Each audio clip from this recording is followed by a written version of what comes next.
Sir ఇప్పుడు మనం mutual ఫండ్‌లో మల్టీ క్యాప్‌లో మనం ఇన్వెస్ట్ చేస్తే మంచిదా? లేకపోతే మల్టీ అసెట్‌లో మనం ఇన్వెస్ట్ చేస్తే మంచిదంటారా?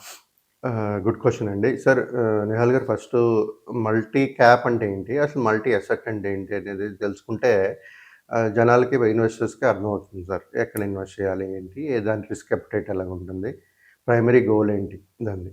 మల్టీ క్యాప్ తీసుకుందాం సార్. మల్టీ క్యాప్ అంటే ఏంటంటే ఆహ్, ప్యూర్ ఈక్విటీ స్టాక్స్‌లో ఇన్వెస్ట్ చేస్తారు. అంటే మనం జనరల్‌గా ఇన్వెస్ట్ చేసేటప్పుడు పోర్ట్‌ఫోలియో చేస్తుంటాం కదా! లార్జ్ క్యాప్ అని, మిడ్ క్యాప్ అని, స్మాల్ క్యాప్ అని డిఫరెంట్ డిఫరెంట్ స్కీమ్స్‌లో ఇన్వెస్ట్ చేయండి అని చెప్తాం.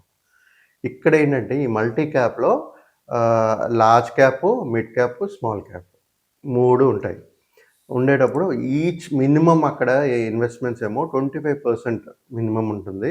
మన ఇన్వెస్ట్‌మెంట్స్‌లో 25% of your investment will go to large cap, mid cap and small cap. అంటే 25, 25, 25 అంటే 75. మిగతా 25 అనేది ఒక లిక్విడ్‌లోనో, డెబ్ట్ ఫండ్‌లోనో ఎక్కడో పెట్టుకుంటూ ఫండ్ మేనేజర్ మేనేజ్ చేస్తుంటాడు.